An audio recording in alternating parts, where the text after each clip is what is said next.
recording.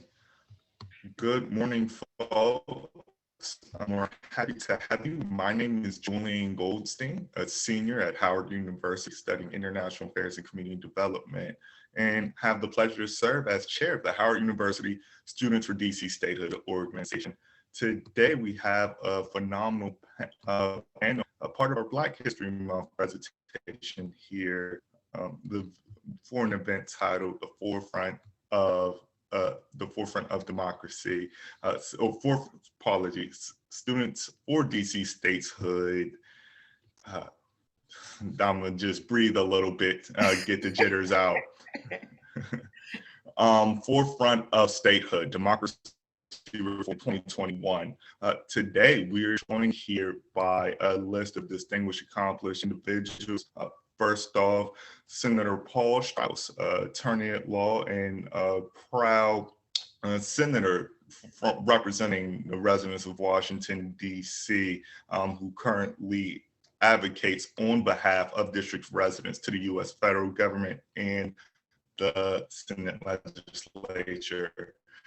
Next, we're joined by a former elected official, Madam Sabrina Sojouner, serving as District Shadow Congresswoman from 1997 to 1999, as well as the first openly LGBT member of Congress at the time, where it was well before mainstream acceptance of alternative lifestyles was really recognized. Next, we have Monica Hopkins of the ACLU, American Civil Liberties Union, Washington, D.C., where she serves as executive director to defend civil liberties and equal justice under the law for all Americans.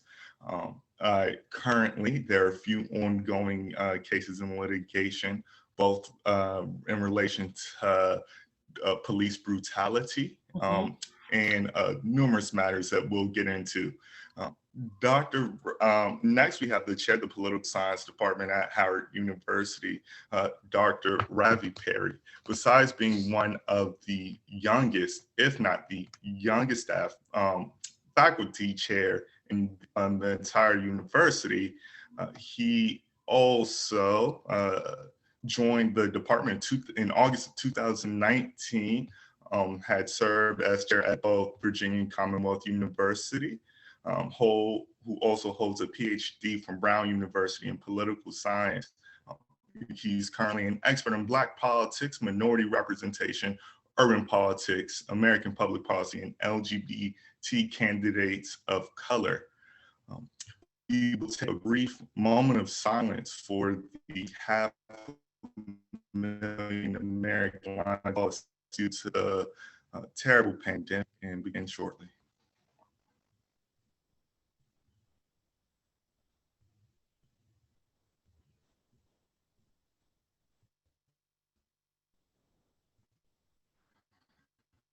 All right, thank you for joining us in a moment of personal prayer, everyone.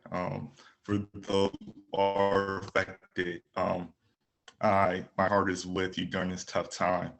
So to begin, I will paint the background and a picture of what statehood is like in Washington, D.C. at the moment in the current struggle. Prior to the referendum in 2016, where district residents had voted to form a government recognized by themselves.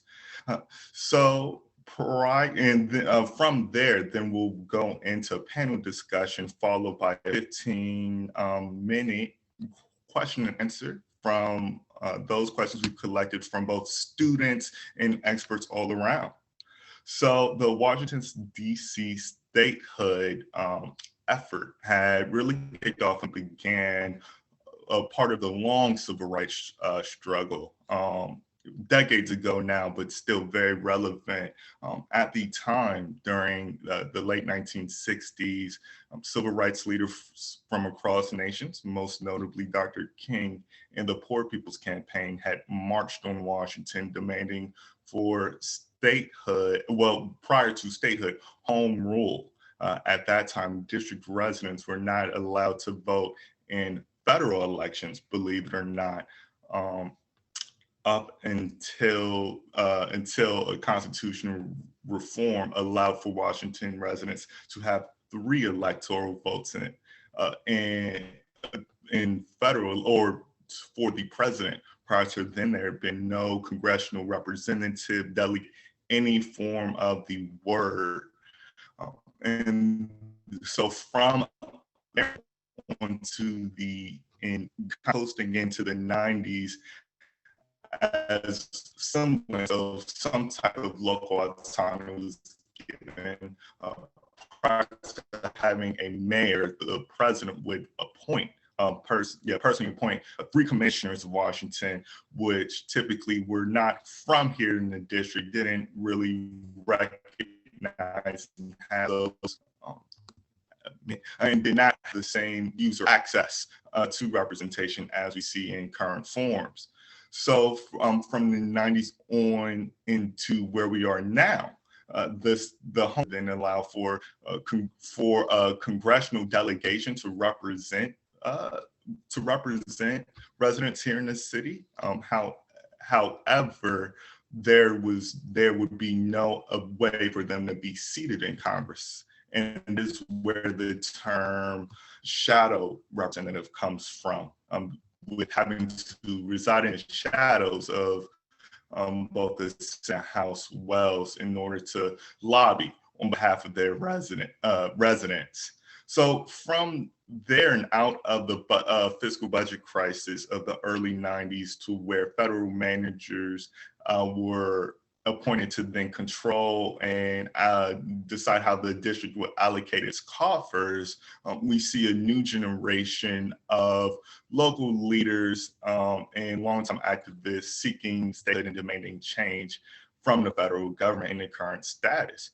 As we all know, the district pays the highest rate of federal income taxes per individual than other state. What this means is, although the district has the smallest land area out of any state, our residents pay a larger share in federal income taxes than a resident of either Texas, California, New York, Florida, many large area high income earning states as well.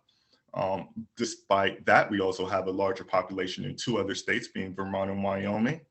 And more issues will to come in terms of having access to a government which we willingly participate in and want to be a part of. And so in summary, following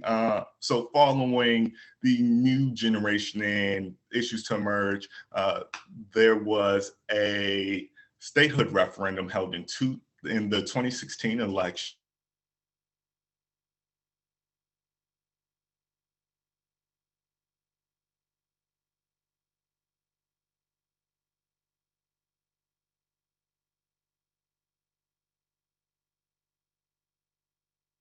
With 86% of the vote. This is amazing. And ironically, at the same time, despite medical cannabis or decriminalization of cannabis being on the same ballot, DC statehood was overwhelmingly more popular. Ironically, despite studies showing or research being done showing just half a decade to 10 years prior to 2016, many Washington residents weren't even sure about statehood. So most recently, and in closing, for the first time in U.S. history, this past June, the House of Representatives has passed Washington, D.C. Admissions Act. And at the time, building momentum despite having an uphill battle in both the Senate. So that is the picture of where we are in the world right now. And I'll turn it to our panelists to begin to really both expand and expound on why DC was not a state and why it was so protested by members of Congress. I'll turn it over to Ms. Hopkins, head of the American Civil Liberties. Thanks, Jillian. And thanks for that sort of like history that you expounded upon. I just want to say, like, we also need to really sort of recognize the racial injustice of what happened with DC statehood. When you look into the congressional record and the things that were said about DC statehood, Black men were given the right to vote in DC and started gaining political power in DC. And when that right to vote was stripped away from them, segregationists actually tried to use what they did in DC as sort of like a national model. They argued on the congressional floor that, you know, this should be used as a model for the rest of the nation. And so I do think that it is incredibly important to sort of root a discussion about DC statehood in this sort of like blatant racism in our history. And then from there, I mean, what we can look at is, you know, sort of the arguments around whether or not DC should have statehood. And for the ACLU, this is a fundamental civil rights and civil liberties issue.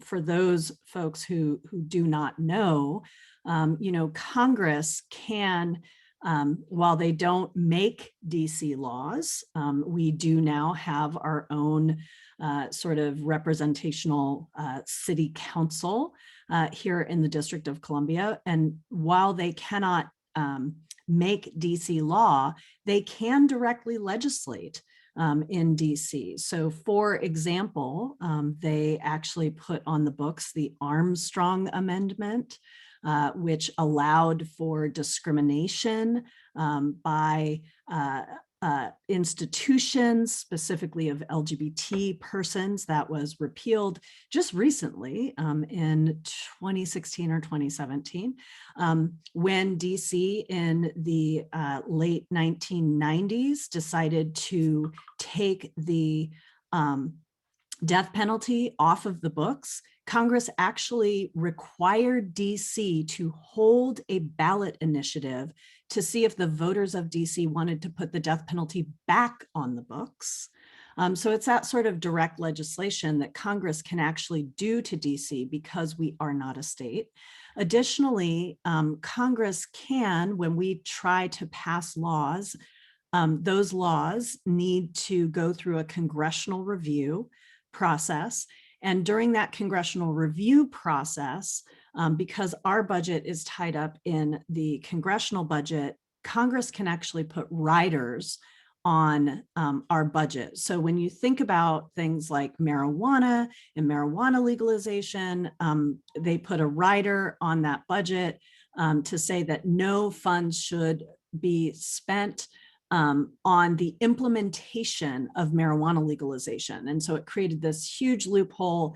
It did not give us the opportunity to implement a tax and regulate system that actually could have had at the forefront racial justice and putting money back into communities that have been decimated by the war on drugs. And then additionally, and just to really pinpoint that what we're talking about here is laws and budgets and everything, but these are people's lives. Is that in the 1990s, our Representative Eleanor Holmes Norton put forth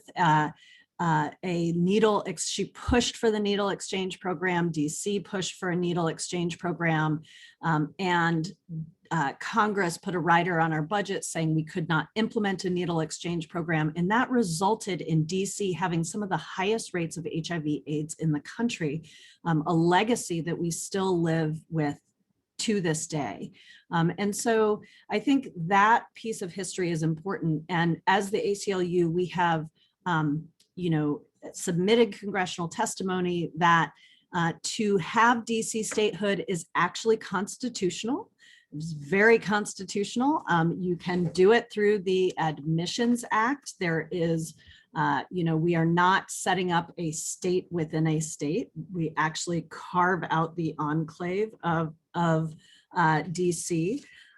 We additionally,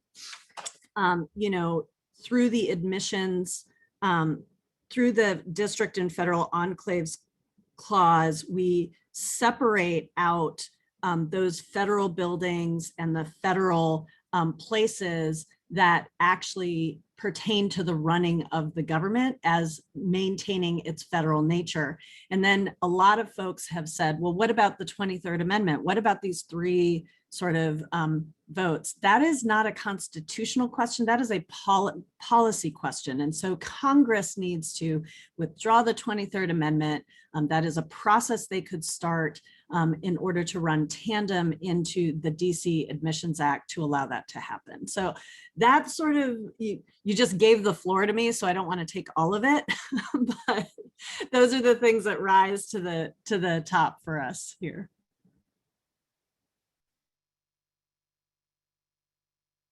Julian, I think you're on mute. Thank you very much. Yeah, that was an excellent detail. I was really delving deep. I'll allow other panelists to ask. I have a real poignant question for Madam Sojouner.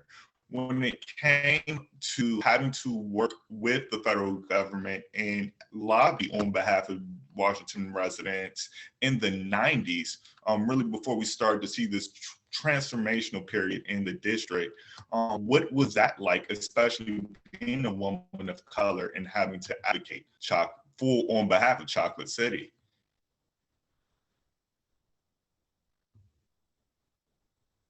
Ma'am, you were muted. That simple question is very packed. And I would say that it's unfortunate, it is much like it is today. There would be congressional offices that we would go in and we would do our spiel, and they would take our documents and they would drop it immediately into the trash. And that still happens in today. There are some congressional offices that are much more friendly, and obviously, and certainly it was a source of great joy to see that the amendment this year was passed in the House, and there are still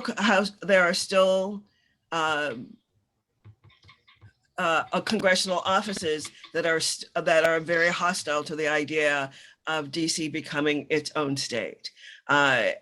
And it's absolutely, to refer to what Monica said about what the segregationists used, what we see in the light of this past year's election and all of the changes that were made across the South, and the way that people were able to, particularly in Arizona and Georgia, to organize to actually have improved turnout in minority and underserved communities, that there's legislation in all of those states now that are blatantly racist in terms of the changes for voting rights, to take away voting rights and to take away voting access, because there is this fascinating belief among Republicans that the more participation there is of people of color in the political system, the less power that they have, the less likely that they will have any power. And that is it.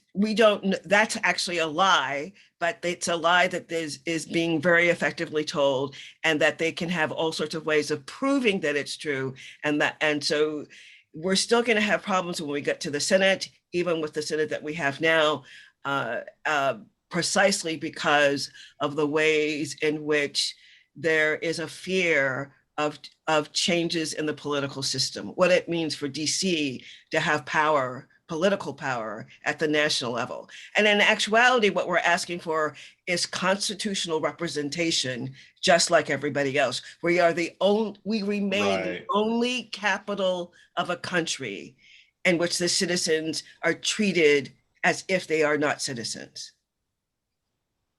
Right, and that's a very excellent topic. So Dr. Perry and Senator Strauss, can you please expand?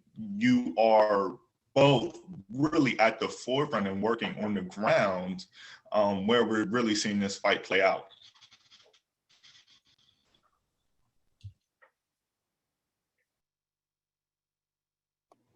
I didn't know if you wanted the doctor to start or me. I'm always happy to yield to the distinguished gentleman from Howard University. Okay, well, thank you, Senator. So I will add, really great to be here, everybody. First of all, good morning. It's a great day for statehood. I think the challenge that we have here, you're absolutely right, Julian, is ultimately it's a political one, and that's why I think the conversation like this are very important, because what it does, it helps create awareness amongst community listeners and viewers about why this is issue is political, but it's not partisan. At least it rather should not be partisan, and those are two different things. Absolutely, this is a constitutional crisis. It should be viewed as a constitutional crisis. And whenever you have hundreds of thousands of people who are disenfranchised in any particular way, that should be a concern, I would argue, for all Americans. But particularly in this case, obviously, given that the District of Columbia is the nation's capital, and yes, for much of its history has been a majority African American, and it's important to emphasize the racial implications that I know Ms. Hopkins mentioned earlier. In the 1790s, there was a brief period of representation where folks in DC could vote as if they lived in Virginia or Maryland. That ended, of course, rather abruptly. And again, we know that a majority of voters, as was referenced in DC in a referendum in 2016, certainly have supported statehood, but nationwide, national polls, that statehood question is still up in the air in terms, and much of that has to do with folks not knowing the facts on the ground, which is why conversations like this, again, are extremely important. On full disclosure, I speak for myself, and I am a member of DC Vote, but I can't say that my statehood views are speaking on behalf of the Department of Political Science at Howard. However, for myself, what I think is important for us to just frame here are the constitutional realities that we have in making this possible. So absolutely, through the Admissions Act, there's an entire road map already for us, and to move this forward. We've seen at the House of Representative level, 2 bills brought up on statehood over the last 30 or so years. And one which passed, one, of course, which did not pass initially in '93. We've never seen it brought up in the Senate. And one of the reasons why it hasn't been brought up in the Senate is because Democrats have not had an extensive time of leadership control in the Senate. And much of the time that they have had control of the Senate has, frankly, the Democratic leadership has chosen to prioritize other major issues, Guantanamo Bay, healthcare, those kinds of things, when Democrats have in fact been in control. And so now, where Democrats are conceivably in control now, the challenge becomes the filibuster. And so you can't pass legislation in the Senate with most legislation without 60 votes. And so for DC statehood, one of two things needs to happen. Either we need to have a vote to end the filibuster. And so then with 51 or so votes, 51 votes or more, DC statehood would happen. Or you're going to have one moment. That was an excellent point of interest, actually. So I'll turn it over to Senator Strauss to really speak about the filibuster debate and where things stand on that. Well, thank you, Julian, and thanks to the students for DC Statehood for having me. It's great to be with such a distinguished panel. And of course, it's always good to be working with my old colleague, not old colleague, my former colleague, forgive me, Sabrina Sojouner. We're really closer than we've ever been, and it's exciting, but we still have a long way to go. We have 40 co-sponsors in the Senate. And we have the support of the White House. We picked up 2 new co-sponsors in the House yesterday. One of them is the delegate from Guam, who, like DC, can't actually vote for the bill, but we appreciate the show of solidarity. Guam actually followed DC into the UNPO, which is the International Advocacy Organization for Unrepresented Nations and Peoples. And so the question is, we assume the House is going to pass it again this year. Speaker Pelosi says she's going to bring it up. We know that Delegate Norton is going to continue to be an aggressive advocate for it. What happens in the Senate? Well, Leader Schumer has called for support for the bill, but and you need 51 votes to pass the bill in the Senate, and that's true. Let's not get confused by the filibuster for a second. If you had a vote, you only need 51 votes to pass the legislation. Now, of course, procedurally, in order to get to a vote, you have to be able to invoke cloture, which means that you're voting to end debate, and that requires 60 votes. And so when we talk about the filibuster, we're not talking about the actual physical filibuster, aka Mr. Smith Goes to Washington and those great movies. We now just do it procedurally by default. If you don't get the 60 votes, you don't get to proceed to the bill. The other thing is that we don't really control the Senate in the way that most people think we do. We have a tie. And so we have to get it out of a committee with an equal number of Democrats and an equal number of Republicans. The vice president does not break ties in committees. There is a discharge petition whereby on a tie vote, the majority leader can discharge a bill. But one of the senators that we haven't really ascertained a position on yet is Kristen Sinema from the state of Arizona. Senator Sinema has not taken a position on the bill. She's not the only one. There's Joe Manchin from West Virginia, who, to the extent that anybody on our caucus is actually against it, he's made the most indications of it. You've got Senator King from Maine, who hasn't taken a position on the bill yet. But Senator Sinema's on the committee. And so if we don't get her to take a vote for us on the committee, we don't even make it out of the committee. So I know there's a lot of focus on Maine and West Virginia, and we certainly need them. But Arizona is going to be a key place where we're going to be focusing our efforts, and we need it. And then the question is, can the Senate change the rules on the filibuster? And the answer is they can. You actually only need 51 votes to change the 60-vote majority. And of course, people are talking about that for all legislation, but I think there's a special argument for exempting the admission of new states from this bill. And that goes back to the framers themselves. You know, when the framers were writing the Constitution, they set certain thresholds for certain votes. Removal of a president, who we've all seen twice recently, 2/3 majority. Approving a constitutional amendment, supermajorities. With the admission of new states, the framers themselves picked simple majority as the threshold. And so if you were to treat statehood as exempt from the filibuster, you're actually closer to the framers' vision because in the article that deals with the admission of new states, they themselves set simple majority. So hopefully that could be our path to progress very, very soon. But we know that there are a lot of issues the administration has to get through first. Coronavirus relief, literally life and death for so many Americans being one of them. But we're pleased that Leader Schumer has made it clear that DC statehood, fixing our democracy, is among his top 3 priorities. Thank you very much. And that was such an excellent, nuanced view of the fight, you know, both legislatively and on the advocacy level from each, you know, from 4 different sides of the coin, if that makes sense.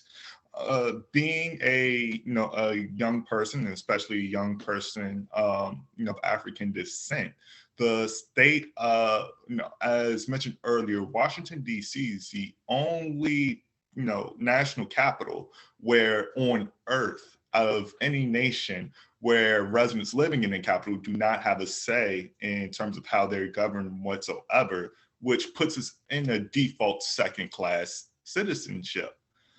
So as, you know, from you all's unique perspectives, can we kind of tease out and really explain, you know, similar arguments or previous arguments against adding new states, not just from the power perspective and how everyone in the Senate would then be giving up, you know, a small share of their actual political control, but the impact that also has just on basic government operations locally. anyone can pick the pieces apart and give about 2 minutes. Well, real quick, when it comes to the historical objections to having new states, they go back to some very unfortunate times in our history. And in fact, shadow senators were originally adopted by the territory of what became Tennessee after they unsuccessfully tried to join the Union as the state of Franklin. They elected 2 US senators who went on to lobby the Congress. The term shadow comes from the British Parliament, where the opposition figures would form sort of a cabinet in waiting, and shadow senators were senators in waiting.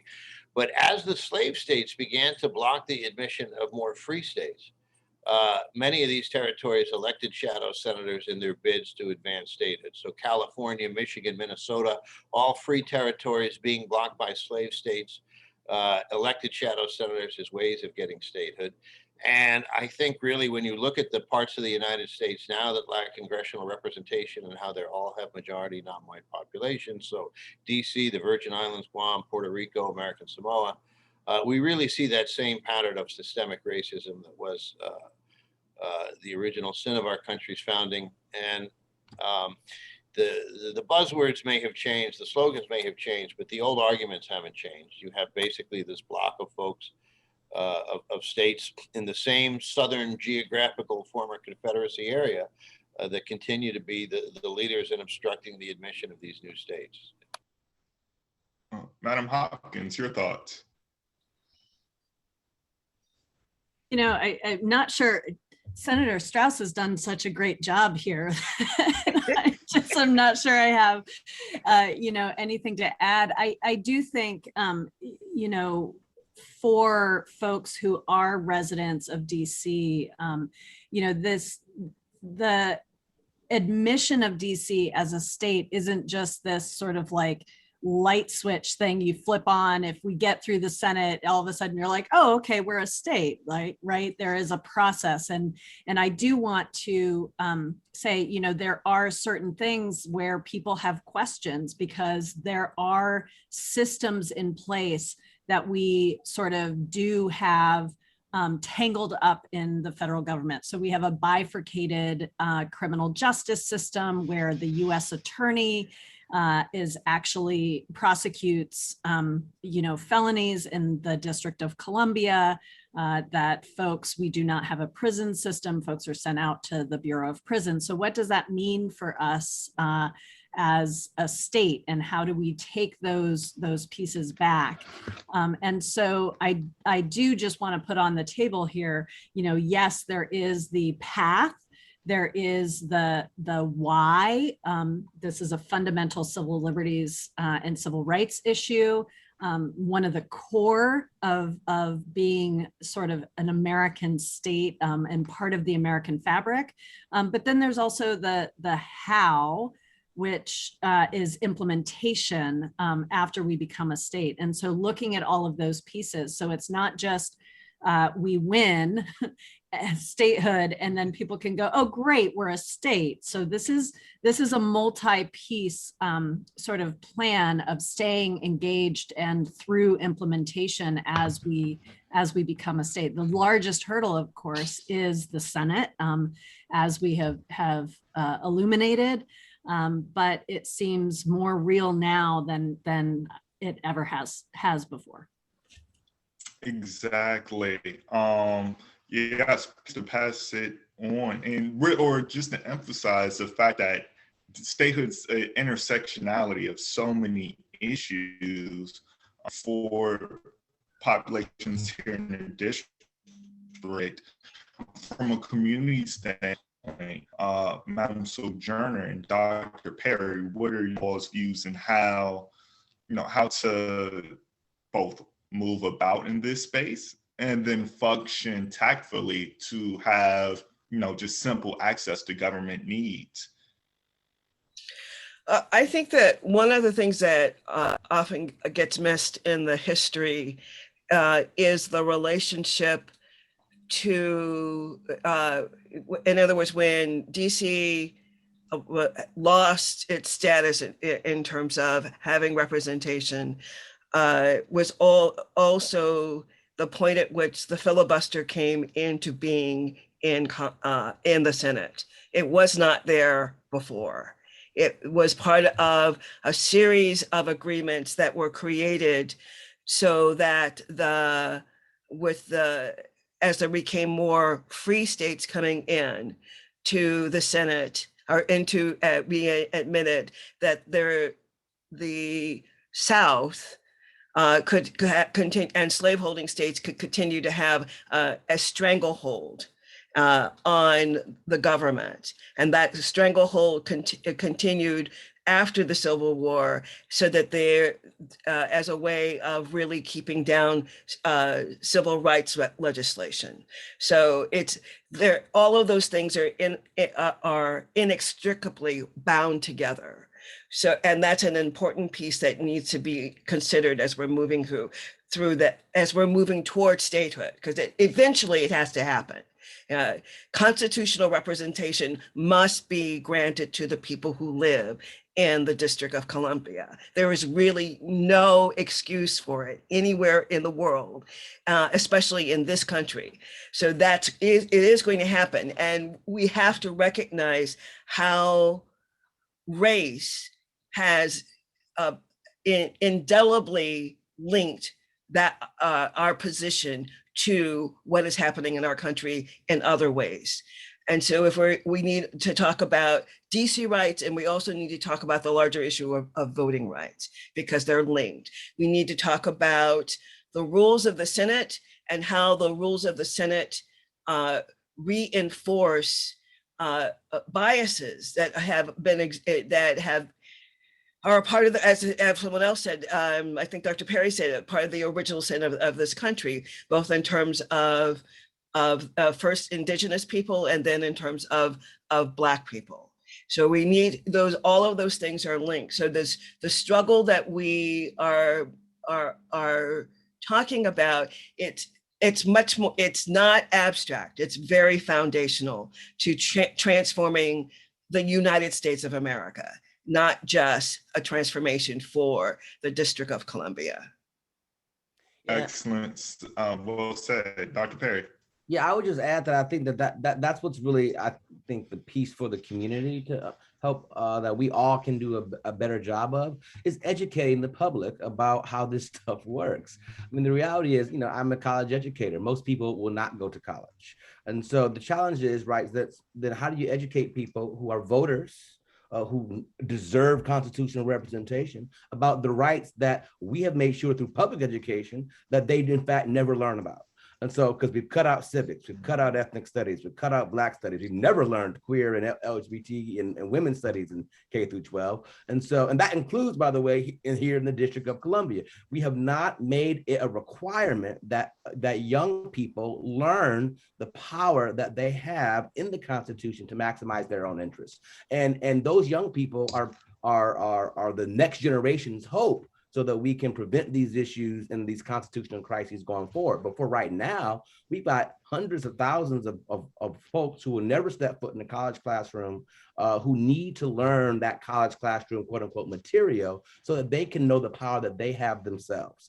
And that's a responsibility that we have in the community. In other words, we have to help folks see why their constitutional representation is important. Why, as was just said, why DC statehood is linked to voting rights, and how the change in the Senate filibuster rules are necessary to arguably to get those two things accomplished, which is the irony, right? Is that we have to follow the same racist rules that were created to circumscribe African Americans over decades and centuries, to actually give rights to African Americans for the most part. And so that is, that's the reality, and we have to be able to teach that to folks in community centers and organizations, virtually during COVID or wherever, because most people do not know this stuff. And for me, ignorance is never a pejorative.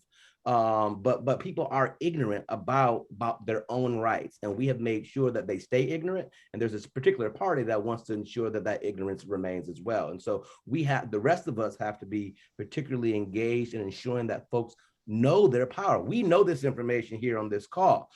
Most DC residents do not know this information. And as was just said for Ms. Hopkins, the implementation piece is really important. So I happen to be an expert as the senator was saying, in non-majority Black contexts. And so cities that either were historically white and have a minority Black population, or cities like DC and Atlanta, et cetera, that once were majority Black that have since slided to no longer being majority Black. And we have to find ways to represent minority interests even in these pluralistic contexts. And that requires implementation knowledge being shared. And so everyone's excited about the pathway, about the Senate and all of those things. But I think where people get confused is they don't know, okay, well, what happens? Okay, let's assume Senate votes on it tomorrow. Well, then what? To become a state then, and those are the conversations I think we are lucky now because of the political kind of world we live in the current context, that we can have those implementation discussions with community groups in ways that where it doesn't seem as though we're talking pie in the sky anymore. And so, but now we need to move from just talking about this pathway to statehood to talking about, okay, well, when it happens, this is what we're going to need to do in order to make sure that the implementation of statehood is effective. Because it is possible that we could pass statehood and screw up the implementation. Excellent point, and that's kind of been witnessed, or typically the response in terms of what assumptions are and the failures of government, good thoughts, but not great follow through. My last question before we go into community questions is, given the fact that, well, as a matter of, minority equity and as well as both government transparency and then government accountability, earlier last week, the ACLU had actually filed a lawsuit to sue the Metropolitan Police Department, which is the locally controlled police force, for not releasing it to get access to stop and frisk data. Again, with the district being a plurality African-American and historically had, with less than 30 years ago, population we know what the problems are, and when it comes to over-policing.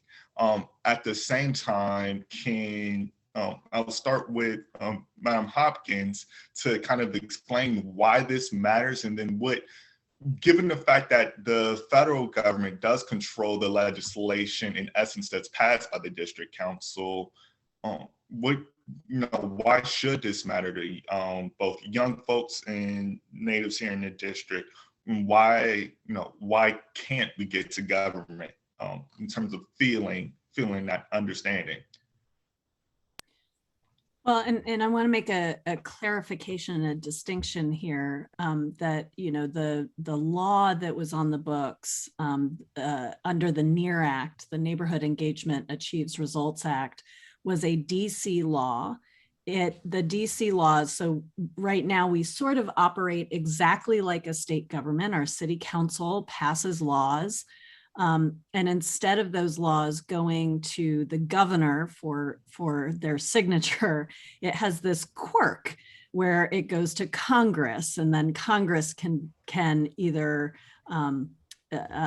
put a I'm going to say this wrong, a no confidence vote. They can directly legislate, or they can put a rider on the bill as it pertains to our budget. So those are the three sort of mechanisms.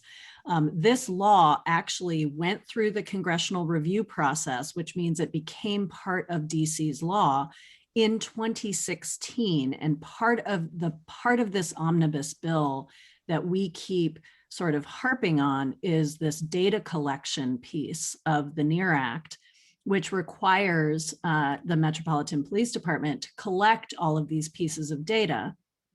Data is incredibly important for government transparency and accountability. Data is one of those things that allows the public, because the public can request the data through FOIA. A lot of these agencies are now publishing their data. So we can see that government is acting with integrity, is acting transparently, and is accountable to the people that they serve.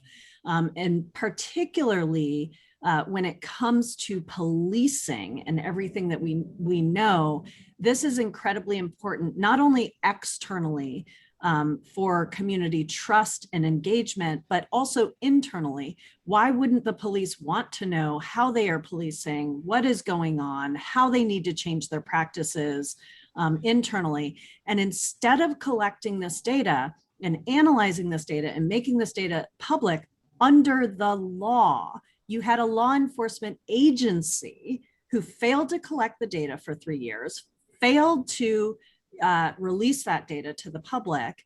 And you had a DC council who failed, and a mayor who failed to hold them accountable. And so agencies, non-governmental agencies like the ACLU, will continue to hold the government accountable. We engage in the political process and hoping they just do the right thing, but we also have and we have an educational purpose. We engage in what Professor Perry talked about, which is educating people about their civil rights and civil liberties. But then we have this third piece to our stool, which is we sue people and not people, like literally we sue government agencies. And so we sued the Metropolitan Police Department on behalf of Black Lives Matter, Stop Police Terror Project, and the ACLU of DC members. We won. They started collecting the data, and we FOIA'd for the data because another year has gone by, which they have not released this data. And so we sued them because they have not responded to our FOIA request to produce that data again. This should be highly troubling, especially in this context of the last year and police practices and other agencies across the country wanting to make changes. That was excellent. We are actually making great time, and it's time to go into collected questions. So we received questions from our viewers and statehood supporters, both young and old, not just from here in Washington, D.C., but folks literally from all over the country, to even include Guam. So one question is, and this is for the floor, give you about 90 seconds each. What is the best strategy for listening to concerns by current district residents who are uncertain about how their everyday lives, access to social services, affordable housing, quality education, community safety, will be affected by statehood? Who should lead these listening sessions? I'll allow Senator Strauss to answer. Well, I think we need to educate people that statehood really will be a net positive. And too often we have focused on statehood as it relates to the legislative branch. So we need senators who can vote. We want the delegate to become a voting U.S. representative. But if the last year has taught us anything, the biggest problem we have in the District of Columbia isn't that we don't have a senator, it's that we don't have a governor. And we have seen the powers that governors have, particularly in response to the pandemic, and the complications we've had, even getting Mayor Bowser on the calls with those governors as these national strategies were invoked. And then, of course, nothing really makes it more poignant and more dramatic than the struggles we've had over the use or misuse of the National Guard. And so President Trump was able to send the National Guard into Lafayette Square and what's now Black Lives Matter Plaza in Washington, D.C., but couldn't send them into Washington State because Washington State has a governor, and in D.C. we don't. And so the president was able to send these troops in. They weren't even wearing the uniform of our country, and in his own words, made it pretty clear not to protect life or property or anything else, but to dominate us as a form of political intimidation, and in fact, to bring violence against peaceful protesters. Fast forward, January 6th, when we wanted the National Guard, our lack of a governor prevented us from calling them out and deploying them when we needed them to protect safety from the domestic terrorists that were doing violence, not just to the Capitol, but to our community as well. And so not being a state has engendered our health and safety because we don't have the executive powers of a governor. With the coronavirus relief package, where we were only getting 1/3 of the resources, was another shameful example where literally life, health, and safety were threatened by the lack of statehood. And yes, we have concerns about social services. There have been some transitions. I even heard some lawyers talking on a podcast a few weeks ago about whether or not the DC circuit could stay the DC circuit or would we have to move to another one. Those are all solvable problems. What's not solvable without statehood are getting the kind of resources that we need at the federal level. We are a donor state without actually being a state. We pay much more into the system than we get out. And so if we had statehood and you had voting senators who could horse trade on appropriations bills and bring the kind of resources in that we need, we would find ourselves so much better equipped to move forward and fund the operations that we need to fund. And then, of course, our current hybrid court system is just a disaster. I mean, President Trump wasn't even appointing judges to the Superior Court. We have record high vacancies. And so even in places like the family court, the most local and intimate kind of court you could have, we have these huge vacancies because we couldn't get the president to appoint them. And even when we couldn't get the Senate to confirm them. And so we've seen the administration of justice hampered by a justice system that's not really accountable to the people of DC. So statehood solves those problems. And when people understand that, I'm confident that they'll accept it as the best solution, as they have when they've gone to the polls. Thank you, Senator. Congresswoman. I actually don't have anything to add to that. I think that Paul and Monica have done a very good job of covering all the points for that. So. Excellent. Dr. Perry, and you all can feel free to also mention, who do you view as relevant local community leaders to help facilitate those conversations in citywide listening sessions? But Dr. Perry, you first. Yeah, I mean, I would say that I think Mayor Bowser has certainly taken the lead on these issues. I think most DC voters would say that they probably would cite her as the primary voice that they know of on these matters. She has used her bully pulpit in this way to advocate for statehood, which I think is important. I've written several books on mayors, and mayoral leadership matters and these types of significant shifts in how people see themselves. But there are a whole host of other community leaders east of the river and uptown that are working in government and outside of government, in small roles and large, that are all playing a variety of key roles. I will say DC Vote has been on the front lines of this issue for over 20 years. We've been largely advocates on the House side, have been moving our advocacy with other groups that have been focusing on the Senate side for decades as well. But I think it's less important to name names than it is to name what these community conversations need to include. And the reality is it needs to include everybody. It needs to absolutely include as many voices as we can.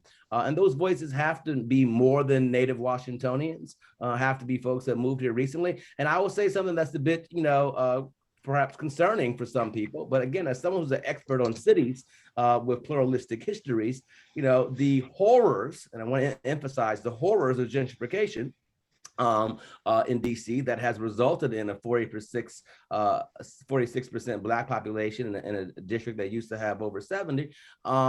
It has in some ways made statehood a more plausible reality.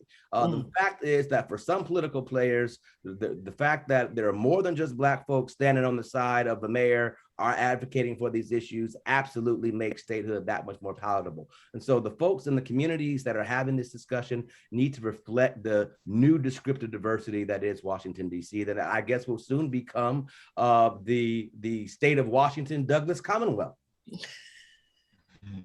Excellent. Well said.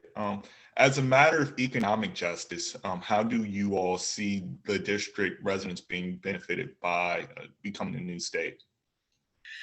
I will take that on because I think that I want to reemphasize what Paul shared, because what happened with COVID, as not only in terms of the money that we did not receive, but the amount of vaccine that we did not receive is appalling. And that's the strongest word that I can say on a broadcast, but there is no excuse for it. And if we were a state with a governor, we would have gotten our due share. And we would have had senators and a congressperson who would have made sure that we got our due share. And we are lagging behind everybody else, even with what we've been able to have given to us by Maryland and Virginia to help to almost make up for what we should have had, but we are behind. And we will stay behind, and we will be in danger of having even a very long tail in terms of COVID if that is not changed. Julian, if I could add to what Ms. Sojouner is saying, you know, and also the question before, it's really interesting what is sort of happening when people start thinking that this is a reality, that DC statehood is a reality. They start saying, oh my goodness, what do I stand to lose? Right. And that's sort of the orientation of the mind of like, what's going to happen to my social services? What's going to happen to the DC tag program? What's going to happen to all of these things? And there's sort of a protectionism. And actually, we are in a moment where if community conversations, and I'm with Professor Perry, I don't think you need to name names. I think we all should be having these conversations about what is possible. What is possible when we take off the layer of congressional oversight, when we take off the layer of dependency, when we take off all of these things? What do we want our values as the DC residents? What do we want our values to be as a state together? And how do we make that a reality? What are the best things that we have? And what is the vision for the future? And I think those conversations are conversations that we should be having all across DC. Some, can be facilitated by the mayor, some can be facilitated by organizations, some can be facilitated when we all can get back together around kitchen tables, right? Like we need to be having these conversations with each other. And then when implementation happens, there needs to be active participation in that political process to ensure that our government is accountable to the people at a statewide level. And so I think those are really important pieces, especially when it comes to economic justice, because it's economic justice. We have to deal with Congress right now, but then what does economic justice look like to us as the District of Columbia? Closing thoughts, Senator and Dr. Perry. Thanks for having this. I think we have a lot of momentum on statehood and we're closer than ever, but we still have far to go. And particular shout out to the Howard chapter of Students for DC Statehood for Brandon Brown, your predecessor, becoming, I think, the citywide chair. So congratulations to Howard for taking leadership of the what's become actually a national organization. You've got chapters now in different states, Ohio, Massachusetts. So congratulations to this fine group. A brief answer and closing remarks, Dr. Perry. Yes, so I really want to thank you for hosting this. I think this is so important. I hope we can continue these types of dialogues, that they need to be happening on a regular basis. I really encourage everyone to play some Google keystrokes and learn a little bit about statehood. There's a lot of organizations on the ground here in DC that are leading in this issue. You can join, you can donate, you can buy masks that support the awareness of statehood. So everywhere you go, people can see that. And all of those symbolic and real efforts of your time, I think, are really important to move this needle forward. And so as the political world turns and we get this cleared through legislative hurdles, the rest of us have a role to play in talking to our neighbors and our friends and our community organizations and sporting the gear and educating ourselves with the tools we have at our disposal to, in fact, learn these issues so that when we're in that CVS line and people are having that protectionism that Ms. Hopkins talked about, we can then have the appropriate thing to say back to them and say, hey, no, you can go to this site for this information. You can, that's not accurate. This is what's more accurate, most likely to happen with the implementation, et cetera. We have to be our own best defenders of our own democracy and our own values. That's what DC residents have been doing since its inception. And that's exactly what we need to continue to do today. So thank you all for this opportunity. And I hope we continue this dialogue going forward. Excellent. Congresswoman Ms. Hopkins, final thoughts. I want to ditto everything that's been said. This has been a great opportunity. Thank you for sponsoring it. And I really appreciate the energy and the way in which the four of us have been able to provide a bigger picture. And absolutely on the conversational piece, everybody's got to be involved, including the little people. They need to be involved too. And I just want to thank you so much, Julian, and Students for DC Statehood, Senator Strauss, for your work as our shadow representative. And it was just a complete delight to be on a panel with Ms. Sojouner and Professor Perry. These conversations, I always learn something, and I think that's the orientation we need to have here, as well as echoing everything everyone has said. This is a really great moment in time. I do know that the House Oversight Committee has just announced that they will have a hearing on DC statehood once again on March 11th. So it's something to look forward to once again, and we'll look forward to pushing the Senate to have a hearing on DC statehood as well. Terrific. Well, thank you all very much for joining us for a lovely, historic and symbolic presentation on what DC statehood means in context of Black history and watching activism take place. My name is Julian Goldstein, and thank you. Have a safe one, and we will continue to move the fight forward.